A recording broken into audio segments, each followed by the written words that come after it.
আজও ডাল? কতদিন ডিম খাইনি আমরা, তাই না মা? ও বাবা, হাত থেকে 3টে ডিম নিয়ে আসবে গো। খুশি, একটা মজার খেলা খেলি চল। এই গালটা হলো পক্ষীরাজের ডিম। হা হা হা হা করো দেখি। এই তো লক্ষ্মী সোনা মেয়ে আমার। এবার চোখ বন্ধ করে হাম হাম করে চিবিয়ে খেয়ে ফেলো দেখি। সত্যি তো, ডাল ভাতও গল্প করে খেলে ডিম ভাত হয়ে যায়। খেয়ে দেখো বাবা, খাও খাও, বেশ মজা লাগবে। নাও তাড়াতাড়ি খেয়ে ওঠো তো তোমরা, আমার অনেক কাজ আছে। আর খাবো না মা, পেট ভরে গেছে। বাবা, তোমাকে ডিম আনতে হবে না, থাক। জানো মা, রানুদের বাড়িতে আজ পিঠে পায়েস হয়েছে। আমরা কতদিন পিঠে পায়েস খাইনি। কাল বানাবে গো পিঠে পায়েস। মেয়ের এই সামান্য আবদারেই মা বাবার চোখে জল চলে আসে।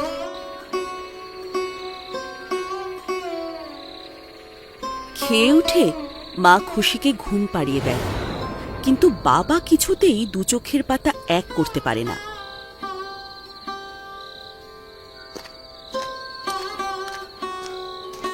খুশির সামান্য ইচ্ছে পূরণ করতে না পারার কষ্ট তার মনকে কুঁড়ে খেতে থাকে। খুশির বাবার এখন একটাই চাওয়া, কাল সকালে তার জালে যেন প্রচুর মাছ ধরা পড়ে।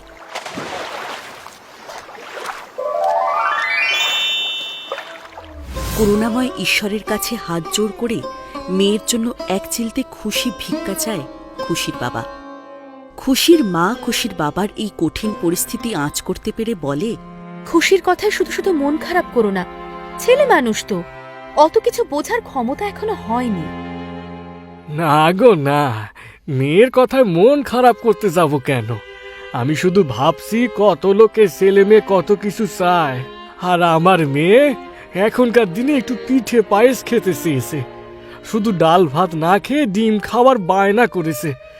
এমন হতভাগা বাপ, আমি এইটুকুও জোগাড় করতে পারি না। আরে না না, তুমি এক কাজ করো, কালকে বাজার থেকে ফেরার সময় একটু দুধ কিনে এনো। রাতে খুশিকে দুধ ভাত খাইয়ে দিলে ও পিঠে পায়েস খাওয়ার কথা ভুলেই যাবে। ওসব বানাতে অনেক খরচা গো, মুদিখানা দোকানের খাতায় বাকি পড়ে গেছে অনেকটা। এখন আর ওসব ঝুঁকি নিতে যেও না। নাও, অনেক রাত হয়েছে, শুয়ে পড়ো। খুশির বাবার মাথায় মেয়ের কথাটা শুধুই ঘুরতে থাকে। জানো মা, রানুদের বাড়িতে আজ পিঠে পায়েস হয়েছে। আমরা কতদিন পিঠে পায়েস খাইনি। কাল বানাবে গো পিঠে পায়েস। ভগবানের কাছে প্রার্থনা করে কাল যেন একটা বড় মাছ পায়। জাল আর হাঁড়ি নিয়ে বেরোনো ছাড়া খুশির বাবার সামনে আর কোনো রাস্তা খোলাও নেই যে কাজ করে সে মেয়ের ইচ্ছে পূরণ করতে পারে। ঠাকুর, ঠাকুর গো, মেয়েটা একটু পিঠে পায়েস খেতে চেয়েছে। এমন পোড়া কপাল যে সেটুকু খাওয়ানোর পয়সাও আমার কাছে নাই। আল যেন নদীতে জাল ফেলে ভালো মাছ পাই, একটু দেখো ঠাকুর, তাহলে সেই মাছ বিক্রি করে একটু চাল, দুধ, গুড় এগুলো আমি সব কিনতে পারবো।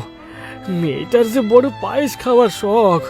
ঠাকুর, ঠাকুর গো, একটু মুখ তুলে চেয়েও ঠাকুর।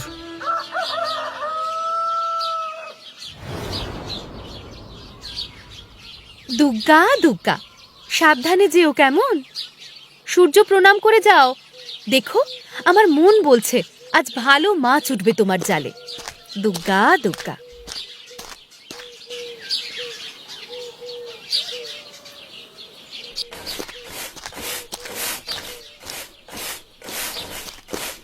মাছ ফেলো মা, ফাঁকা জাল নিয়ে যেন ফিরতে না হয়। দেখো,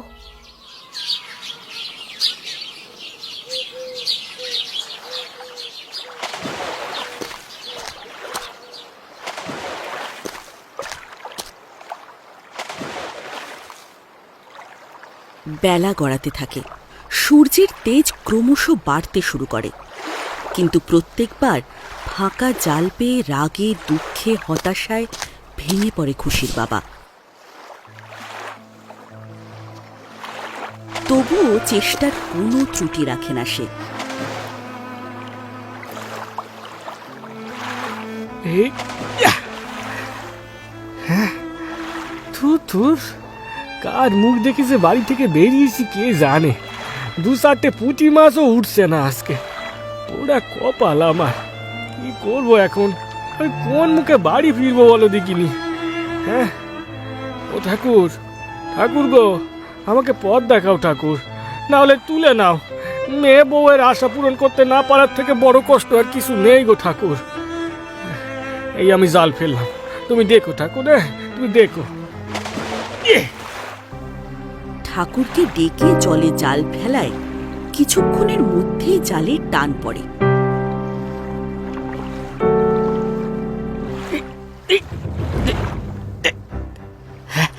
জালে টান পড়েছে, তার মানে মাছ বেঁধেছে। ঠাকুর, পাথর যেন না বাঁধে ঠাকুর, এই যাত্রায় রক্ষা করো তুমি। তাড়াতাড়ি করে জালটা তুলি। যদি সত্যি সত্যি মাছ আসে তবে ডিম, ভাত আর পিঠে পায়েস দুটোই হবে। জয় মা, জয় মা। ভগবানকে ডাকতে ডাকতে যেই না জাল তুলেছে, দেখছে জালে বড় একটা পাথর। রাগে ফেটে পড়ে খুশির বাবা। ভগবান এত করুণ প্রার্থনা শুনতে পাচ্ছে না? এতভাবে প্রার্থনা করার পর শেষে কিনা খুশির বাবার জালে বাঁধলো একটা এই বিদঘুটে বড় পাথর। জাল থেকে পাথর ছাড়িয়ে মাটিতে রাখতেই দেখে জালটা বেশ খানিকটা ছিঁড়ে গেছে।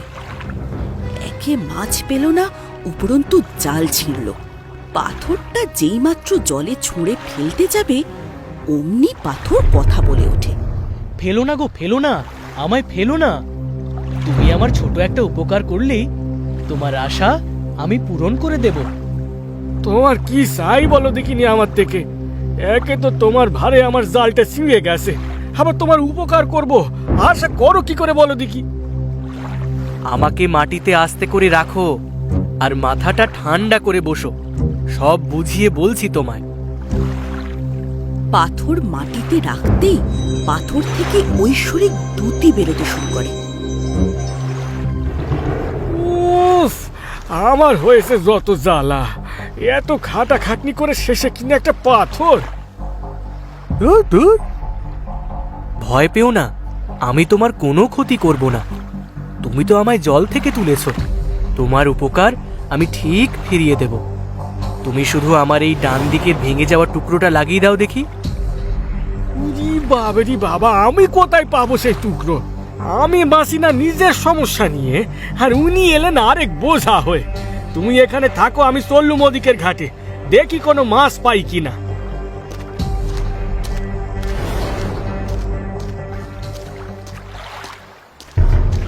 ও জেলে ভাই, তুমি যে কারণে দুশ্চিন্তা করছো, আমি যদি তোমার সেই কাজটা করে দিই তবে তুমি আমার উপকার করবে তো? আমার ছোট মেয়ে ডিম ভাত আর পিঠে পায়েস খেতে চেয়েছে, কিন্তু গত 3 দিন ধরে আমার জালে একটাও মাছ ওঠেনি, আর সেই জন্য ভাড়ারের সালেও টান পড়েছে। তুমি কি করে আমার দুশ্চিন্তা দূর করবে শুনি? সত্যি সত্যি সত্যি, এই 3 সত্যি করে কথা দিলাম, করব করব করব। তবে আমার ডান দিকের এই ভাঙা টুকরোটা তোমায় লাগিয়ে দিতে হবে। তুমি কি ভেবেছো আমি তোমার পেঁয়াজ ধরতে পারবো না? এই গোটা ত্রিভুবনে কোনো মতে এই তোমার এই ডান দিকের টুকরো আমি খুঁজে পাবো না, আর তুমিও আমার দুশ্চিন্তা দূর করতে পারবে না। আমায় বোকা ভেবেছো না? না গো না, খামোখা তোমায় বোকা ভাবতে যাব কেন? ওই যে দূরে লাল গরুটা দাঁড়িয়ে আছে, দেখেছো? সে আবার তোমার কি করলো? ওই গরুর মালিক রোজ যে পাথরটা দিয়ে গরুর খোঁটা মাটিতে বাড়ি মেরে মেরে পোঁতে, ওটাই আমার বাকি অংশটা। পারবে তো আনতে? ও হ্যাঁ হ্যাঁ, এ আর এমন কি, কিন্তু ওই লোকটার বাড়ির ঠিকানা তো জানি না। ওই যে দূরে গায়ের শেষ বাড়িটা হলো ঘোষাল বাড়ি। ওই বাড়ির কর্তা রোজ ভোরবেলা মাঠে গরু চড়াতে আসে। বাকিটা তোমার কাজ। আমাকে তোমার ঝুড়িতে ঢুকিয়ে নাও, পেয়ে গেলেই আমি তোমার সব দুশ্চিন্তা দূর করে দেব। খুশির বাবা পাথর ঝুড়িতে নিয়ে চলল ঘোষাল বাড়ির দিকে।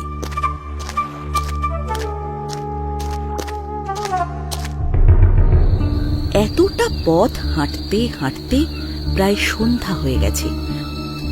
বাড়ি ফিরে যেত মেলা পথ যেতে হবে, আবার ঘোষাল বাড়ি যেতেও এখনো 6 ক্রোশ পথ। অনেকটা বেলা হয়ে এলো, একটু জিরিয়ে নি, তারপর আবার হাঁটা যাবে খন। কি কুক্ষণে যে এই পাথরের পাল্লায় পড়েছিলাম রে বাবা। ওদিকে মেয়েটা আর আমার গিন্নি কি দুশ্চিন্তা করছে কে জানে।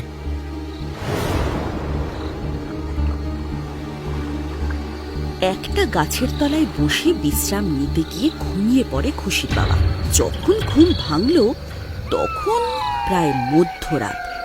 হে ভগবান, এই পাথরের উপকার করতে গিয়ে তো প্রাণ দিতে হবে আমায়। এই যে পাথর, শুনছো? সকালে যে এত আলো দিয়ে গোটা নদীর পাড় আলোয় ভরিয়ে দিলে, এখন কোথায় গেল তোমার আলো? আমার বাকি অংশ না পেলে রাতে আলো দিতে পারবো না যে। আর তুমি তো সেই কখন থেকে ঘুমোচ্ছ আমাকে ভেজা জাল চাপা দিয়ে।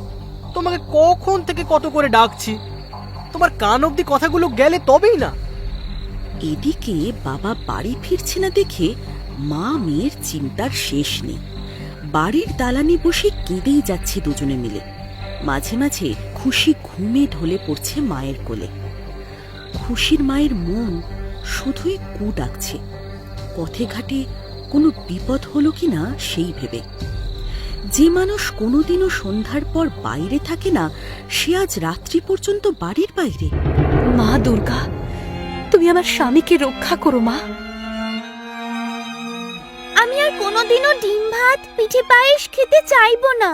তুমি আমার বাবাকে ফিরিয়ে দাও মা দুর্গা। ও মা, বাবা কখন আসবে মা? তুমি ঘুমিয়ে পড়ো, ঠিক চলে আসবে।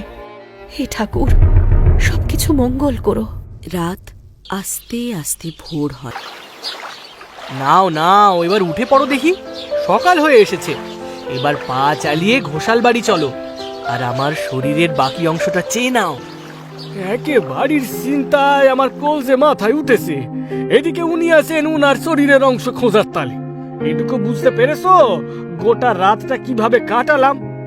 না জানি আমার মেয়ে বউ কি থেকে কি ভেবে বসেছে বাড়ি ফিরিনি বলে।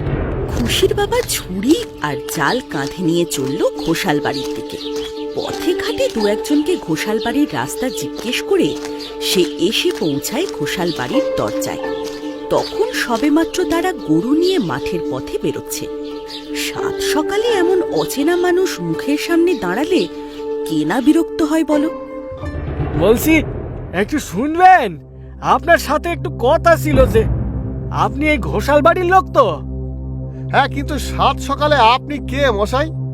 বলছিলাম, আপনি পারেন আমার একটা উপকার করতে, দয়া করে না বলবেন নে। সাত সকালে কোন পাগলের পাল্লায় পড়লাম আমি কে জানে। দেখুন, আমার গরু চড়াতে ওই জঙ্গল পার করে নদীর পাড়ে যেতে হয়। এখন গল্প করার মতো সময় নেই আমার হাতে। আসল কথাটা বলুন না। বলছিলাম যে আপনি রোজ যে পাথরটা দিয়ে গরুর খোঁটা মাটিতে পোতেন না, সেই পাথরটা আমায় দিয়ে দেবেন। ওটা না হলে আমি আজ ঘরে ফিরতে পারবো না, বিশ্বাস করেন। এই পাথরটা দিয়ে দিন না, আমার খুব উপকার হয় তাহলে। সত্যি বলছি, আর কিচ্ছুটি চাই না আপনার কাছে, হাত জোড় করছি, দয়া করে দিয়ে দিন পাথরটা। গোটা রাত জঙ্গলে কাটিয়েছি এই পাথরটার জন্য। পুরো উন্মাদ লোক একটা। এর সাথে কথা বাড়িয়ে কোনো লাভ হবে না। ঘোষাল কর্তা পাথরের টুকরো দিতে রাজি না হলেও খুশির বাবা ছেড়ে দেওয়ার পাত্র নয়। খুশির বাবা ঘোষাল কর্তার পিছু নেয়। এ দেখছি আমার পিছু কিছুতেই ছাড়বে না। কি পাগলের পাল্লায় পড়লাম রে বাবা। ঘোষাল কর্তার পিছু পিছু নদীর পাড় অব্দি পৌঁছয় খুশির বাবা। সে তো নাছোড় বান্দা, সেই পাথরের টুকরো তার চাই চাই। কি ব্যাপারটা কি? হ্যাঁ, সেই তখন থেকে তুমি আমার পিছু নিয়েছো। কি চাইটা কি? হ্যাঁ বাবু, বাবু দিন না পাথরটা, দিন না বাবু, দিন না। সত্যি বলছি, ওই পাথরের টুকরোটা না পাওয়া পর্যন্ত আমি একজনকে বিশ্বাস করতে পারছি না। মা দুর্গার দিব্যি বলছি, আমি পাগল টাগল নই, আমি মাছ ধরে খাই বাবু। দয়া করে এই পাথরের টুকরোটা দিয়ে দিন। হ্যাঁ, এই দেখুন, আমার কথা ভুলেও বলো না, তাহলে তোমার আরো বিপদ বাড়বে। এইটুকু পাথর তো দিয়ে দিন না, আপনি তো গরুর খোঁটা কোনো মুগুর দিয়ে বাড়ি মেরেও মাটিতে পুঁততে পারবেন, দয়া করে দিয়ে দিন না বাবু, দিয়ে দিন না। যত সব পাগলের উৎপাত। এই নাও ধরো। মানুষ সোনা দানার জন্য হন্যে হয়ে পড়ে থাকে শুনেছি, এই পাথরের টুকরোর জন্য এরকম কেউ করে জন্মেও শুনিনি বাবা। হাহ, যত সব। লোকটা চলে যাওয়া মাত্রই খুশির বাবা ঝুড়ি থেকে পাথরটা বের করে আবার আস্তে করে মাটিতে রেখে ভাঙা টুকরোটা পাথরের ডান দিকে লাগিয়ে দিতেই 4-5টা আলোয় আলো হয়ে যায়। বেশ অবাক হয়ে তাকিয়ে আছে সে। এই নাও, তোমার ডান দিকের অংশ আমি জুড়িয়ে দিয়েছি, এবার তুমি তোমার আগের মতো দেহ কানা ফিরে পেয়েছো। কিন্তু তোমার গতকালের 3 সত্যির কথা নিশ্চয়ই মনে আছে। আছে গো আছে, সব মনে আছে। তুমি আমার এত বড় উপকার করেছো, আর আমি তোমার উপকার করব না? নাও, আর কথা না বাড়িয়ে নদীতে জাল ফেলো দেখি। মানেটা কি? তোমার সাথে আমার এই কথা হয়েছিল নাকি?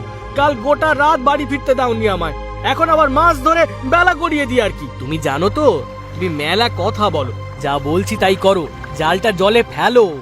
আর কোনো কথা না বলে খুশির বাবা জলে জাল ফেলে রাগে গজগজ করতে থাকে। আর কিছুক্ষণের মধ্যেই জলে টান পড়ে গতকালের মতোই। জাল ধরে টেনে আনতেই দেখে জালে এক গাদা মাছ পড়েছে। খুশির বাবা এত মাছ দেখে আনন্দে আটখানা হয়ে পড়ে।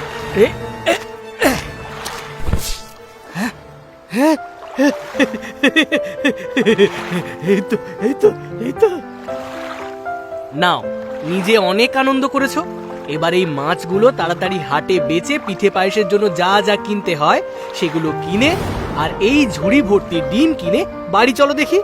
তুমি সত্যি সত্যি তোমার কথা রাখলে, আমার খুশি মতো খুশিতে ভরে যাবে গো। তুমি যাবে আমার সাথে আমার বাড়ি। তুমি না নিয়ে যেতে চাইলে যাবো না। মালাই ষাট, সে কথা কখন বললাম? চলো চলো।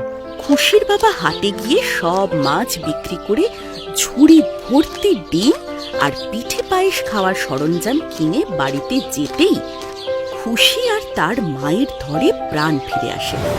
পাথরের গল্প দুজনকে শোনাতে তারা একটু স্বস্তি পায়, আর সকলে মিলে বসে ডিম ভাত আর পিঠে পায়েস মজা করে খায়। সত্যি সত্যি মন থেকে ঈশ্বরের কাছে কিছু চাইলে কঠিন পথ হলেও ফিরে পাওয়া প্রাপ্তির আনন্দের কাছে কোনো কষ্টই আর কষ্ট মনে হয় না। আর এই পাথররূপী ভগবান তাদের বাড়িতে আসার পর থেকেই খুশিদের সব দুঃখ কষ্ট দূর হয়ে যায়।